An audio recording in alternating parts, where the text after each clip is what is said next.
Dois ministros do STF já votaram pela mudança no cálculo de correção do fundo de garantia. Ex-presidente Jair Bolsonaro vai depor quarta-feira sobre os atos de 8 de janeiro, em Brasília. Ministro Alexandre de Moraes dá 48 horas para a Polícia Federal ouvir ex-ministro do Gabinete de Segurança Institucional. Lei Maria da Penha fica mais rigorosa para proteger mulheres da violência. Gigante chinesa do comércio eletrônico anuncia investimento de 750 milhões de reais no Brasil. E os Estados Unidos prometem 500 milhões de dólares para o Fundo Amazônia. O frio chegou com o primeiro registro de neve do país este ano em Santa Catarina. E o bilionário Elon Musk considera um sucesso a experiência com foguete Starship, que explodiu alguns minutos depois do lançamento. Agora no Jornal das 22.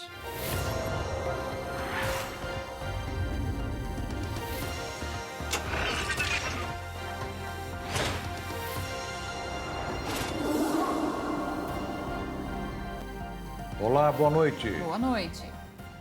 O ministro Alexandre de Moraes deu 48 horas para que a Polícia Federal ouça o depoimento do ex-ministro do Gabinete de Segurança Institucional, Gonçalves Dias. Ele deixou o governo depois de aparecer em imagens, onde estaria ajudando manifestantes que participaram das depredações da sede dos três poderes no último dia 8 de janeiro em Brasília. As imagens foram divulgadas com exclusividade pela CNN Brasil e mostram falta de ação dos membros do GSI durante o quebra-quebra. Em um trecho, o general Gonçalves Dias abre portas e conduz os invasores entre os corredores do terceiro andar, onde fica a sala do presidente da República. Eu, sinceramente, conheço muito pouco o general Gonçalves Dias, mas de tudo que eu vi, de tudo que eu ouvi, não consigo crer e não acredito, e afirmo com muita tranquilidade, de que o general Gonçalves Dias tenha agido mancomunado ou de conluio com criminosos. Em nota, o Palácio do Planalto informou que a violência terrorista instalada em Brasília no dia 8 de janeiro alcançou o governo recém-empossado, inclusive no GSI. E após as invasões, 81 militares envolvidos foram identificados e estão sendo investigados. Não só o G. Dias, o ex-ministro do GSI, mas todos aqueles que estavam naqueles vídeos. Inclusive, me estranha muito alguns agentes militares estarem com a imagem borrada no seu rosto para não ser reconhecido e o ex-ministro não ter o mesmo tratamento nesse vazamento que foi feito. A divulgação das imagens que mostram o ex-ministro do GSI na sede do Executivo na tarde de 8 de janeiro durante as invasões fez com que o governo federal passasse a discutir a manutenção ou não do Gabinete de Segurança Institucional e quem deve ficar à frente do ministério, se um civil ou um militar. O fato também repercutiu aqui no Congresso Nacional. Gonçalves Dias foi convocado a participar da Comissão de Segurança Pública para explicar o que fazia dentro do Palácio do Planalto durante o quebra-quebra.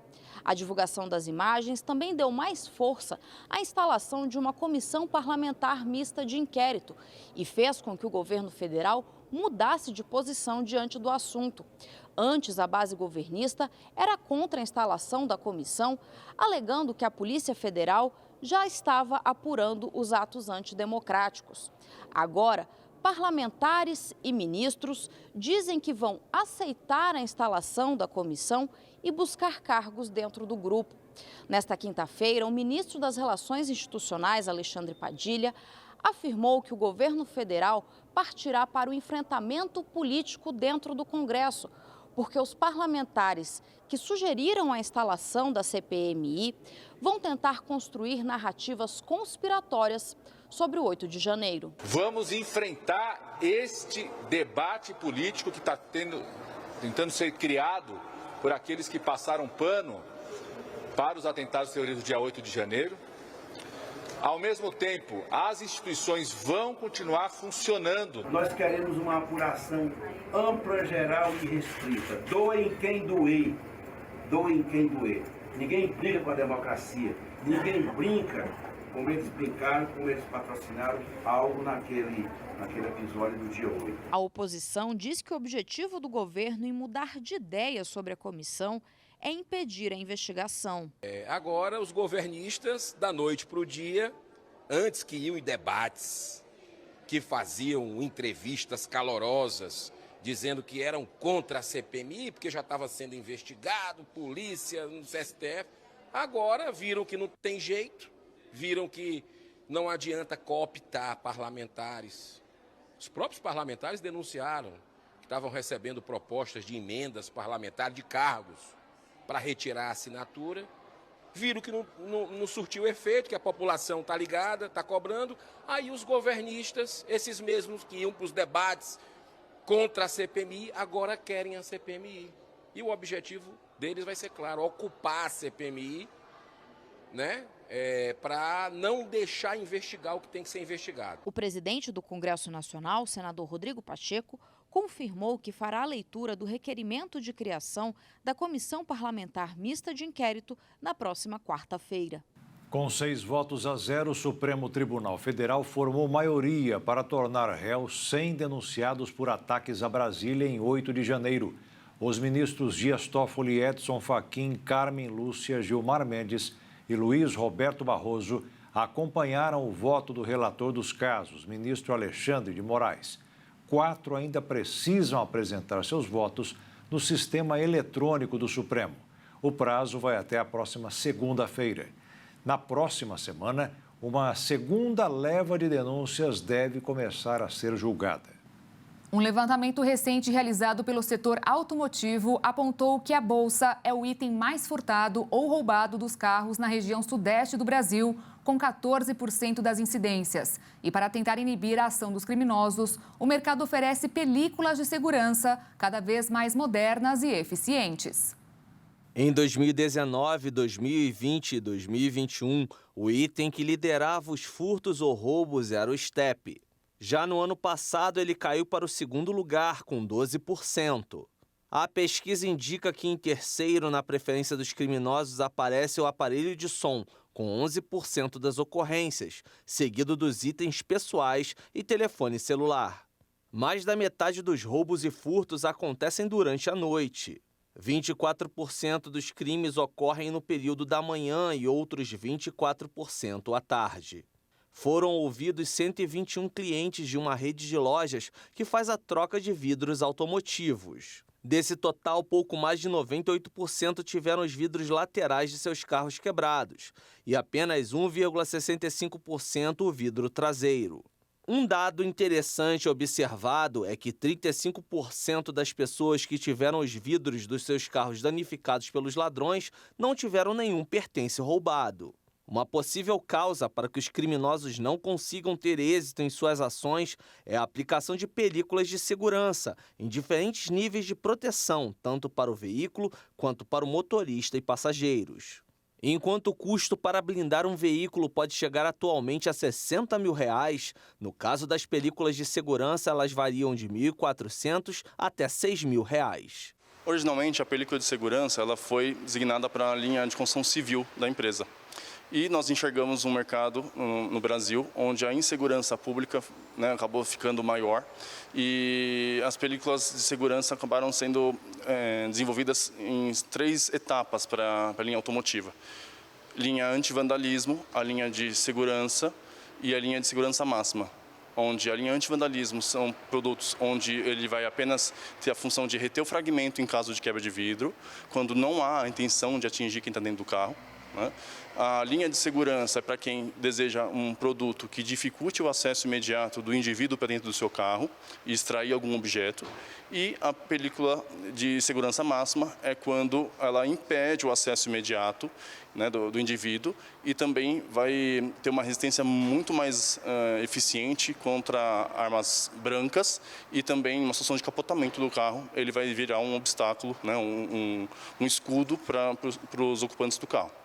A película de segurança, além de proteger motoristas e os ocupantes do veículo contra atos de vandalismo e tentativas de roubo e furto, pode também salvar vidas em acidentes graves. de fato, acabou fazendo um papel de escudo para a família, onde ele estava numa madrugada na estrada, tinham 3 vacas mortas na estrada e ele não viu, acabou capotando o carro e a película de segurança máxima acabou virando um escudo para ele e para a família, onde não teve nenhum tipo de arranhão, ele conseguiu sair do carro pelo teto, né, e salvar, né, toda a família dele. Mas para evitar surpresas desagradáveis, como danos ao seu veículo ou roubo ou furto de seus pertences, um especialista em segurança dá dicas importantes. O celular deve estar totalmente fora da visão, inclusive, do seu proprietário. Então, o dono, coloque no porta-luva, coloque em algum local em que não tenha o chamativo até de usar. Você não pode usar, é falta gravíssima, coloque em risco a direção, outros condutores. E as bolsas, sempre embaixo dos bancos, fora da visibilidade do criminoso, porque ele presta atenção. Ele escolhe a vítima pelo objeto que ele possa ter como o seu intento criminoso. Ele não arrisca simplesmente quebrar o seu vidro. Qualquer que seja o objeto que você vai levar no seu veículo, o porta-malas e o porta-luva são os locais indicados para você acondicionar esses materiais. Então, tire da visão, tire da ostentação do criminoso aquilo que ele gostaria de ter. Quando você faz isso, você já se coloca assim fora desse quadro de interesse do criminoso e você acaba evitando ser uma vítima. E você vai ver daqui a pouco, 2 ministros do STF já votaram pela mudança no cálculo de correção do FGTS. E ainda, a gigante chinesa do comércio eletrônico anuncia investimentos de 750 milhões de reais no Brasil.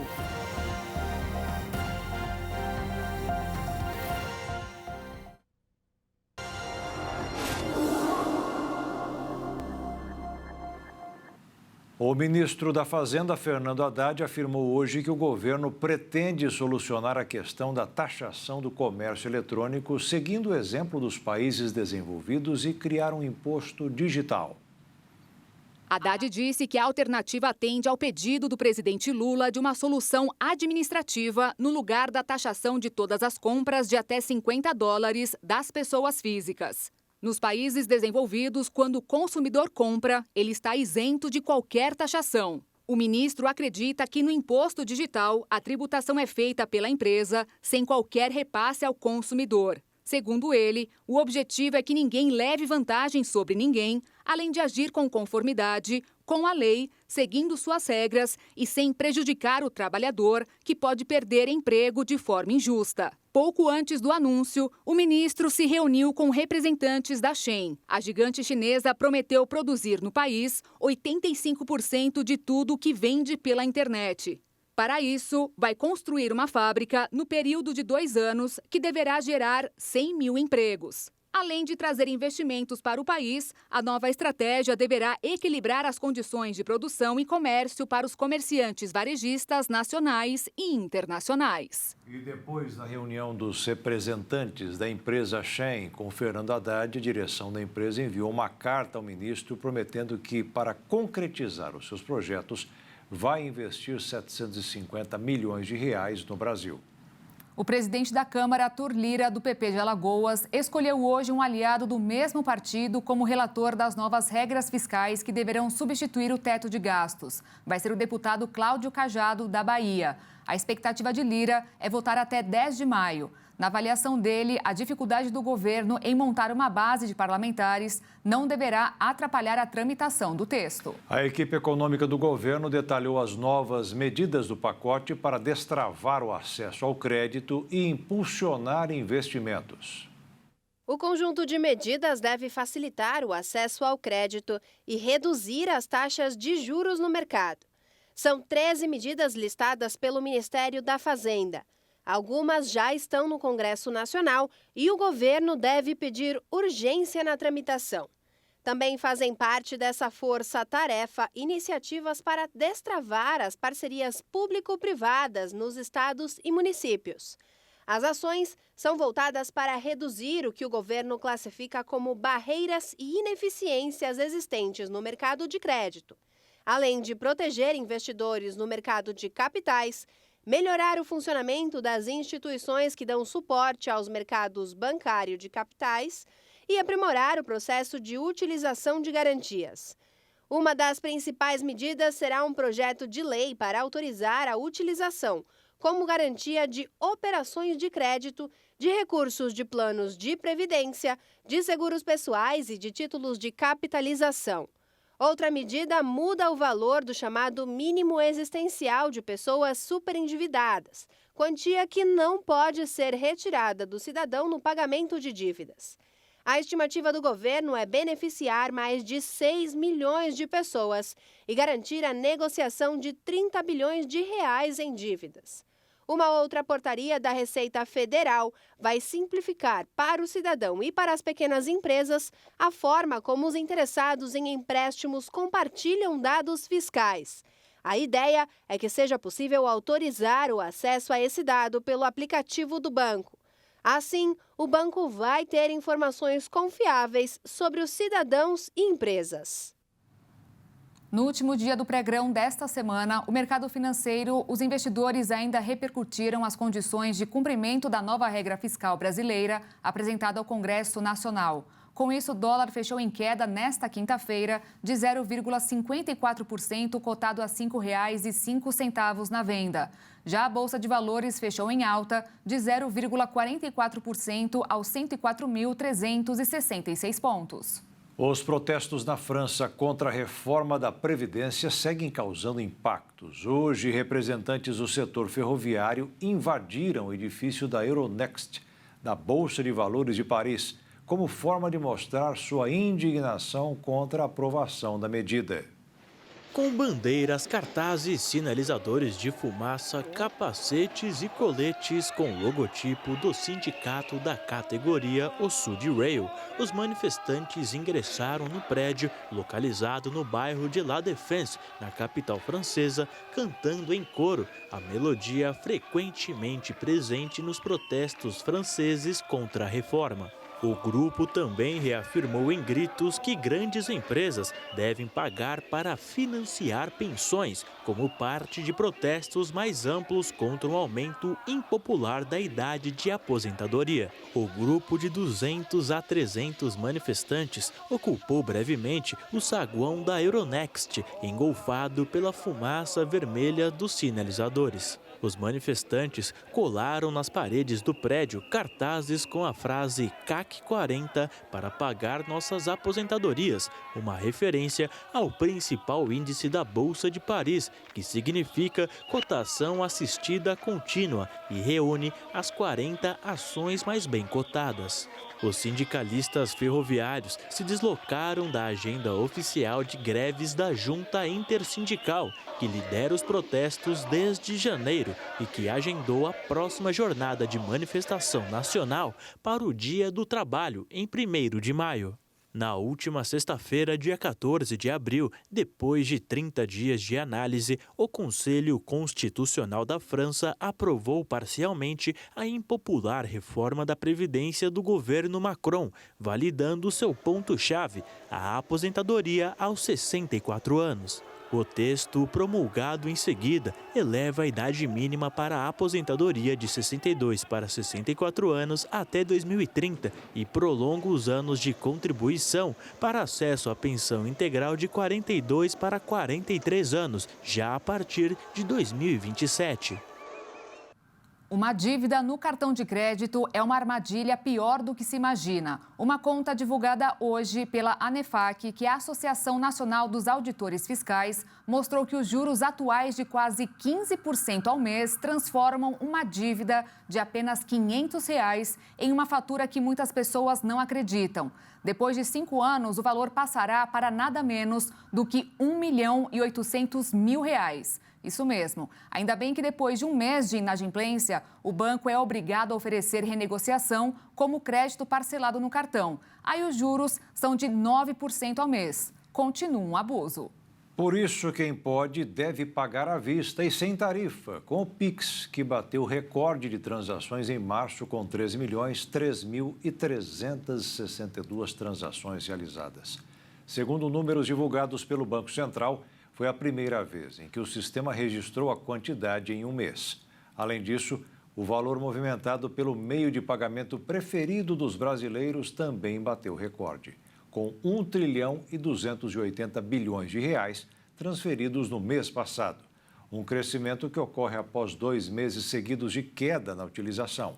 Ainda de acordo com o BC, hoje o Pix é o segundo sistema de transferências instantâneas mais usado no mundo, com 29 bilhões e 200 milhões de reais de transações no ano passado, o que representa 15% das operações desse tipo.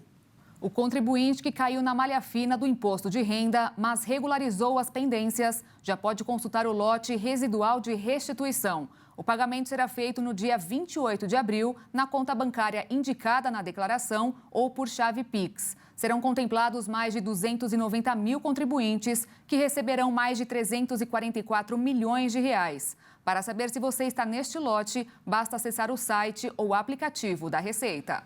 O ministro Luiz Roberto Barroso, do Supremo Tribunal Federal, votou hoje pela mudança na correção do Fundo de Garantia por Tempo de Serviço. Ele é o relator de uma ação apresentada há 9 anos pelo Partido Solidariedade. Segundo ele, o FGTS deveria render o dobro que atualmente, para pelo menos ser igualado à caderneta de poupança. O ministro André Mendonça acompanhou o relator, mas a presidente do Supremo, Rosa Weber, suspendeu a sessão, que vai continuar na próxima quinta-feira. Se a correção mudar, custará mais de 660 bilhões de reais aos cofres públicos com o pagamento dos atrasados. Um levantamento da FEComércio de São Paulo mostrou que o turismo nacional teve um crescimento de 19,8% de faturamento neste começo de ano. Foi a maior alta já registrada desde 2015. Somente em janeiro, o setor movimentou mais de 19 bilhões de reais. Os especialistas garantem que o aumento é resultado da recuperação pós-pandemia do Brasil. Sem contar que os preços pelos serviços subiram, e muito. As passagens aéreas, por exemplo, ficaram 26% mais caras quando comparadas ao período pré-pandêmico. A federação garantiu que a tendência para o setor esse ano é de crescimento. E veja a seguir, Estados Unidos prometem 500 milhões de dólares para o Fundo Amazônia. E veja também, bilionário Elon Musk considera um sucesso a experiência com foguete que explodiu alguns minutos depois do lançamento.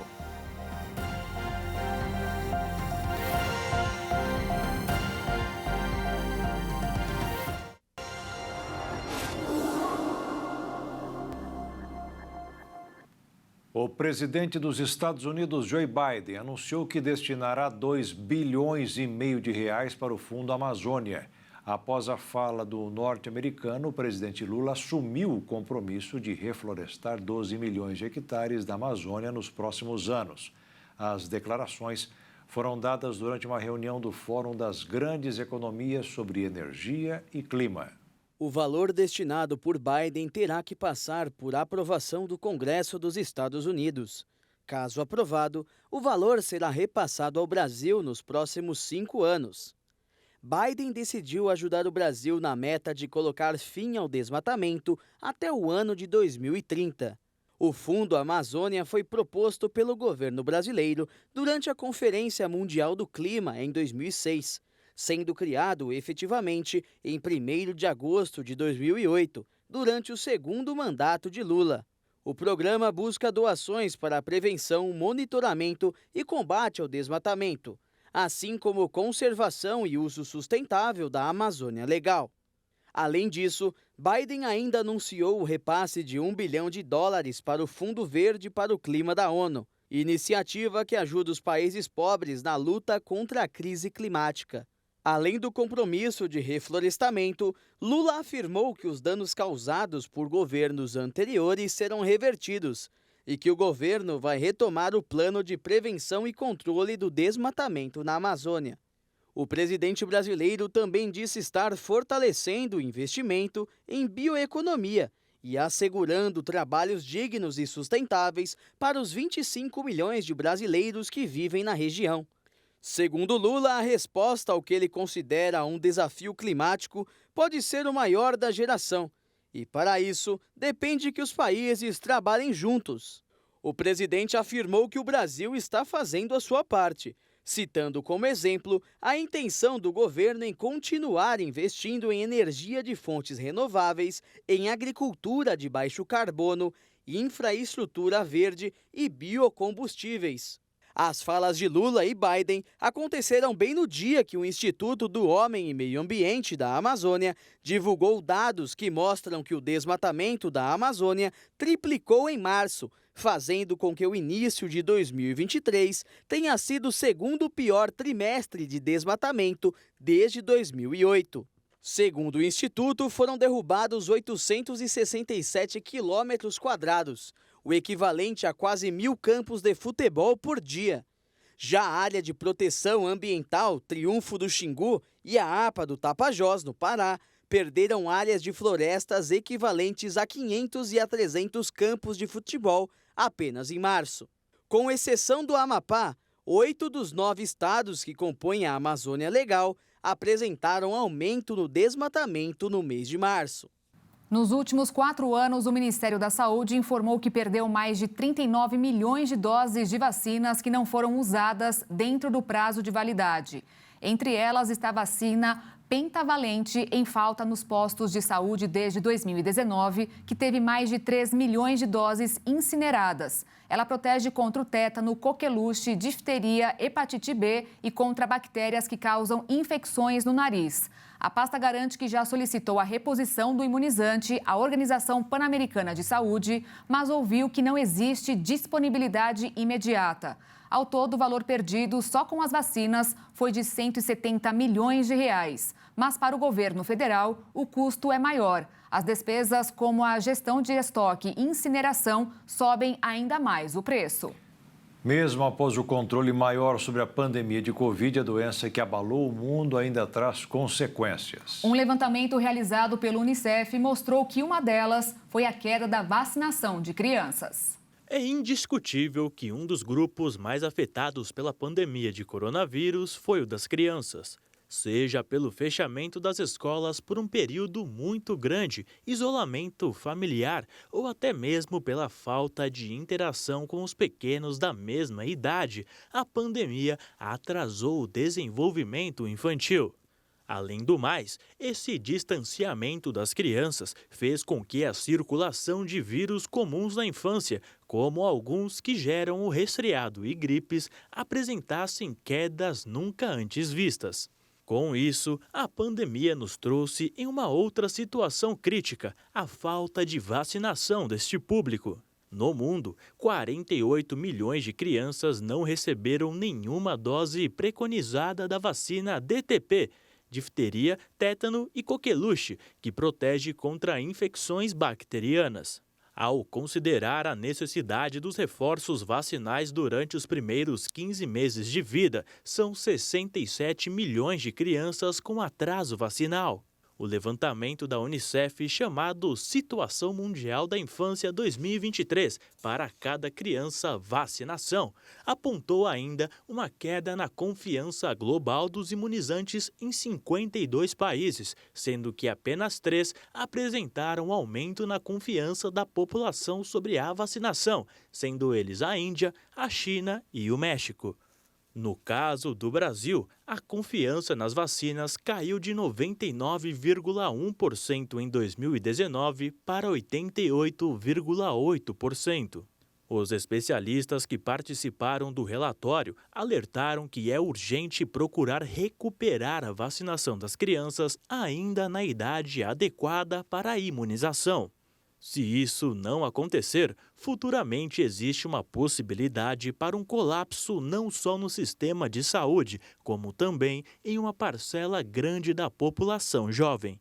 Dessa forma, a Unicef indica 4 pontos importantes para a retomada dos níveis de vacinação infantil no mundo.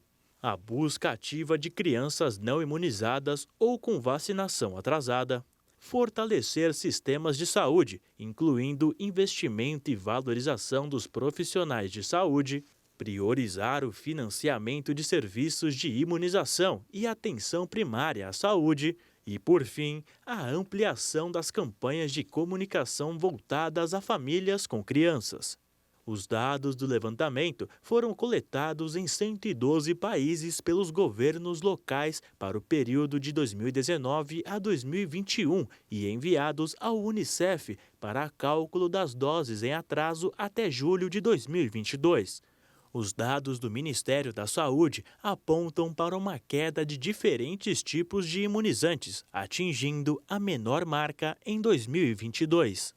Pessoas em situação de rua da cidade de São Paulo poderão ser imunizadas contra a influenza, vírus causador da gripe, e também contra a Covid com a vacina bivalente da Pfizer. Mesmo quem não tem documentos pessoais pode receber as doses.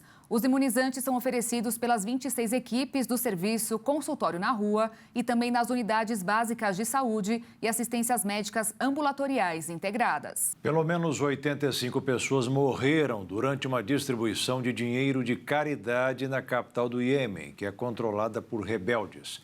O valor que estava sendo entregue para a população era de $8, cerca de R$40.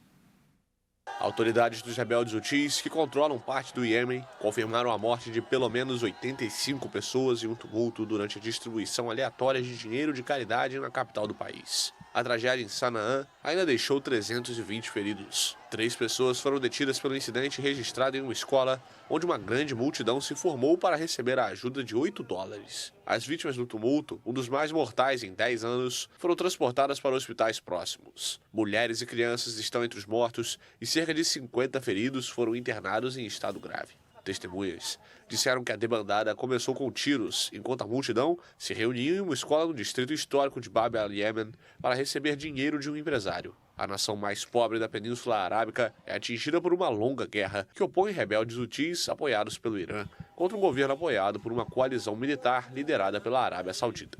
Centenas de milhares de pessoas morreram direta ou indiretamente na guerra e milhões estão à beira da fome. O superfoguete Starship da SpaceX explodiu após o lançamento nesta quinta-feira, alguns minutos depois de sair da base em Boca Chica, no estado americano do Texas. A nave não estava tripulada neste voo de teste. O dono da SpaceX, Elon Musk, considerou o teste um sucesso. A nave mais poderosa da história não conseguiu atingir a órbita terrestre. O propulsor Super Wave estava programado para se separar da cápsula da Starship, mas isso não ocorreu. A missão terminou com o veículo explodindo no céu após cerca de 4 minutos da decolagem. A empresa explicou que alguns motores foram desligados durante o voo e, por isso, foi preciso acionar um sistema para destruir o foguete. Desde o início da operação, a SpaceX não esperava reutilizá-lo.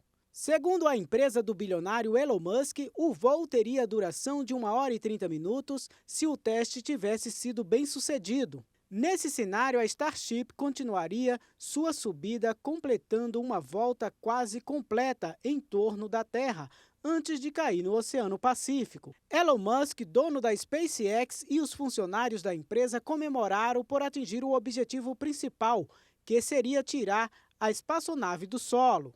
A empresa havia adiado o lançamento dele na segunda-feira devido a um problema de pressurização no propulsor. O veículo foi projetado para transportar pessoas e carga em futuras missões à Lua e a Marte. A ideia era que ele pudesse abrir caminho para viagens espaciais com até 100 pessoas em voos interplanetários. Apesar do problema de hoje, a SpaceX tem grandes feitos em exploração espacial. A Inspiration 4, por exemplo, foi uma histórica missão espacial de 3 dias orbitando a Terra. A empresa levou civis para mais longe do que astronautas têm ido nos últimos tempos e superou os voos de outros bilionários que estão de olho nesse mercado. E a seguir, Lei Maria da Penha fica mais rigorosa para proteger mulheres da violência. E ainda, o frio chegou com o primeiro registro de neve no país, em Santa Catarina.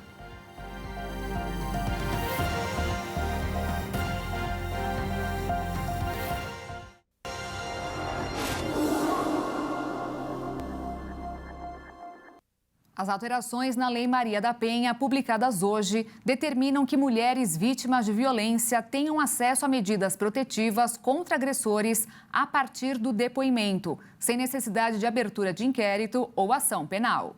Foi publicada nesta quinta-feira a alteração da Lei Maria da Penha, que garante à mulher vítima de violência doméstica concessão de medida protetiva a partir da denúncia. A mudança na lei foi sugerida pela então senadora Simone Tebet, discutida pelo Congresso Nacional e sancionada pelo presidente da República, Luiz Inácio Lula da Silva. A ideia é dar ampla proteção à vítima, agilizando a concessão da medida protetiva. A lei, que já está em vigor, determina que as medidas serão concedidas independente de ação penal, civil ou abertura de inquérito, bastando apenas o depoimento da vítima diante da autoridade policial. A medida protetiva valerá enquanto persistir o risco à integridade da vítima. Medidas protetivas são dispositivos legais que determinam o afastamento entre o agressor e a vítima de violência. Em caso de descumprimento, o suspeito pode ser preso por até 3 anos. De Brasília, Jaqueline Fonseca. O ministro da Justiça e Segurança Pública, Flávio Dino, disse que mais de 300 pessoas foram presas ou apreendidas pela Operação Escola Segura desde o dia 5 de abril. O objetivo da operação é coibir possíveis atentados em unidades de ensino. Hoje, 6 suspeitos de organizarem atos desse tipo foram presos em Santa Catarina. E em meio ao tenso momento, algumas escolas de São Paulo organizaram atos pela paz e tolerância. Os esforços do governo federal já estão surtindo resultado. Hoje, 2 pessoas foram presas e outros 4 menores apreendidos. Os homens têm 25 e 27 anos e são de Campo Heré, no oeste. Já os adolescentes têm entre 13 e 17 anos. Ao todo, foram cumpridos 7 mandados de busca e apreensão nas cidades de Florianópolis, São José, Biguaçu, Brusque, Blumenau, Capinzal e Campo Heré. Desde o início das operações, além das 302 prisões, já foram registrados 2.593 boletins de ocorrência, mais de 1.000 pessoas foram ouvidas pelas polícias e mais de 1.700 casos estão em investigação. Também foram feitas 270 ações de busca e apreensão de armas e artefatos de grupos extremistas, como neofascistas, e 812 solicitações para a retirada de conteúdos online, que terão o material usado como provas das investigações. Segundo Flávio Dino, a operação não tem data para terminar e as equipes continuarão agindo até combater todos os grupos extremistas. Após os ataques em escolas nas últimas semanas, o serviço Disque 100 passou a receber denúncias. Em caso de emergência, a orientação é ligar para 190 ou para a delegacia de polícia mais próxima. Outra medida para o enfrentamento da violência em unidades escolares é o movimento Tamo Junto pela Paz nas Escolas, lançado pelo governo federal nesta quinta-feira. O movimento une governos estaduais e municipais na promoção de um ambiente mais seguro e de paz para todos os estudantes. De acordo com o Ministério da Educação, a ação pretende estimular a união de toda a sociedade, com o envolvimento dos governos estaduais e municipais. Entre as ações integradas, o destaque é a destinação de recursos para o combate à violência. Em nota, a polícia informou que a ação busca manter a vigilância contínua na segurança dos estudantes e identificar e responsabilizar adolescentes e maiores de idade que, através de perfis em redes sociais, disseminam informações falsas. Desde o ataque na creche de Blumenau, o estado de Santa Catarina teve 98 investigações sobre violência nas escolas até quarta-feira. No total, 38 pessoas foram conduzidas à delegacia, 28 mandados de busca e apreensão foram cumpridos, além de 18 pessoas, entre adultos ou adolescentes, que foram presos ou apreendidos.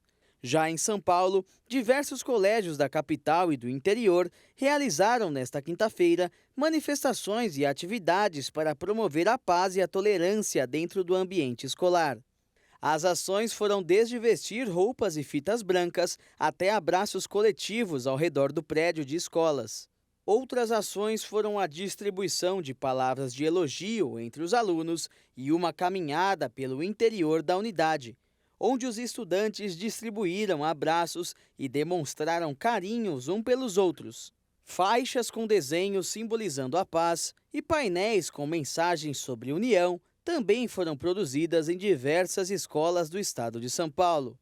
Uma intensa massa de ar frio que atingiu Santa Catarina derrubou as temperaturas no estado. No começo da noite de ontem, nevou no município de Bom Jardim da Serra, a mais de 1.000 metros de altitude no Planalto Sul catarinense. Foi o primeiro registro do fenômeno em pleno outono de 2023, evento raro de ocorrer no Brasil nesta estação do ano. A última queda de neve nessas condições havia ocorrido em 17 de abril de 1999, com a passagem de uma forte massa de ar polar, acompanhada de um ciclone.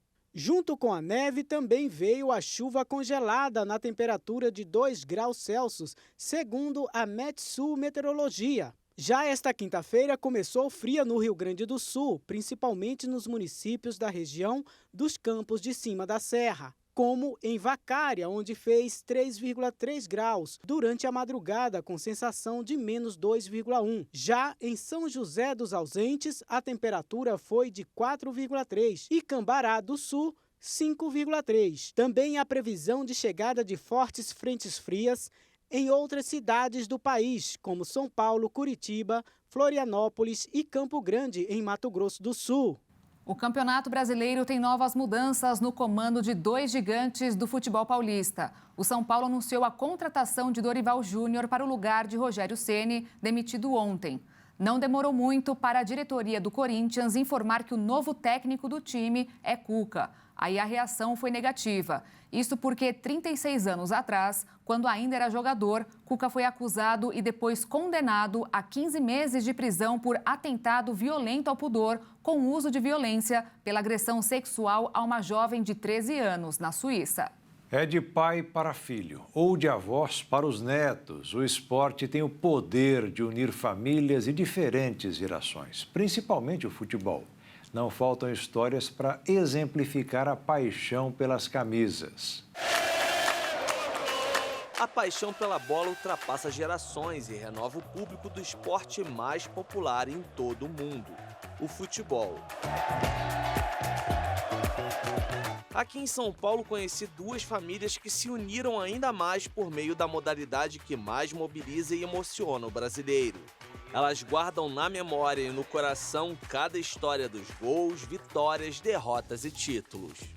Na zona leste da capital paulista, pai e filho compartilham amor pelo São Paulo. Gustavo, de 12 anos, é incentivado pelo pai, Brito, a jogar futebol. Mas o menino vai além disso. Ele respira e vive o esporte o tempo todo, até em situações bem inusitadas. Quando alguns eventos, algumas festas, tem uma quadra, o Gustavo desaparece. Ele vai para a quadra jogar futebol. Esquece dos doces, esquece da comida, esquece de beber refri, esquece tudo, esquece até dos pais. Ele desaparece. Desde os 4 anos de idade, o coração do Gustavo bate mais forte pelo São Paulo. Ele guarda com carinho até hoje a primeira camisa que ganhou do time e outros itens de sua coleção.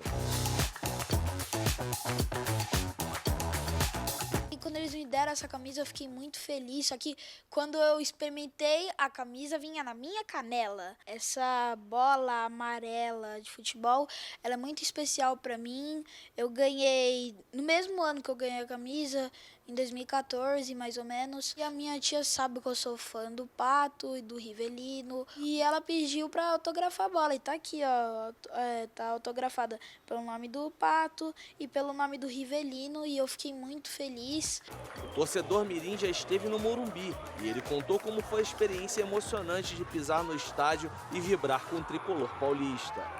Contra o Sport, eu lembro que o jogo terminou 0-0 e eu fiquei muito bravo, não queria falar com ninguém depois que eu voltei no Morumbi. E principalmente essa razão porque eu lembro que o São Paulo teve um pênalti marcado e eu tava muito ansioso para fazer o gol. A gente tava gravando e tudo, ia ser o Nenê que ia bater. Quando o Nenê foi bater, ele foi tentar bater, acho que cavadinha, e o goleiro defendeu. Eu fiquei muito bravo. E a paixão pelo futebol não é transmitida apenas de pai para filho. Uma avó de 83 anos até hoje incentiva seu neto a amar cada vez mais o seu clube do coração, o Palmeiras. Já no centro de São Paulo eu conheci o Elcio, um jornalista e escritor que nem era tão apaixonado pelo futebol, mas com a insistência da vovó Adirce, passou a acompanhar o Palmeiras em todos os momentos, desde os anos difíceis na Série B do Campeonato Brasileiro até a atual fase vitoriosa da equipe a partir de 2015. A primeira memória que eu tenho com o Palmeiras é quando a minha avó materna, Dona Dirce, né, ela me deu uma camisa ali no início dos anos 90, uma camisa ali da época que o Palmeiras foi campeão paulista 2 vezes, campeão brasileiro 2 vezes, em 93 e 94. E minha avó sempre incentivou que a gente, eu e meus irmãos, torcêssemos para um time de futebol. Óbvio que por eu ser o primeiro neto, ela tentou e conseguiu passar a paixão dela pelo Palmeiras, né, que vem desde moça. A relação da avó com o neto foi a base para nascer essa paixão pelo Verdão.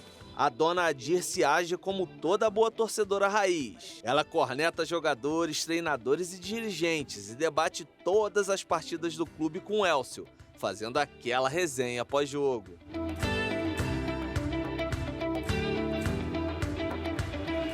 Tenho a oportunidade de ter a minha avó viva, com quase 84 anos, e a gente assiste jogos juntos, a gente fala no telefone sempre que acaba um jogo, ganha um título. Eu levei minha avó em 3 jogos, o primeiro deles foi em 2011, Palmeiras e Corinthians. A minha avó e minha mãe, a dona Giza, elas viriam para São Paulo em 2015, assistir o jogo, foi assim, um momento muito emocionante, que nós somos campeões da Copa do Brasil, né? Foi um jogo super tenso. Eu gostei tanto das histórias sobre a vovó Adirce que eu pedi para que ela gravasse um vídeo pra gente. Quem está falando aqui é uma palmeirense de 83 anos e que sempre procurou estar informada de tudo o que acontece com o seu filho. Sejam avó e neto, pai e filho, o que prevalece sempre é o amor e o carinho entre os familiares.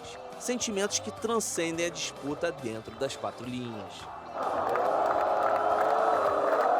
O esporte, ele só agrega. Ele agrega saúde, ele agrega união, ele agrega amizade, ele agrega respeito, ele agrega as pessoas, seja de classes sociais diferentes, rico, pobre.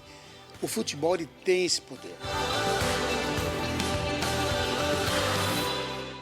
E o Jornal das 22 termina aqui. Obrigada pela sua companhia, um ótimo fim de noite para você e nós te esperamos amanhã. Uma boa noite, fique na paz. Tchau.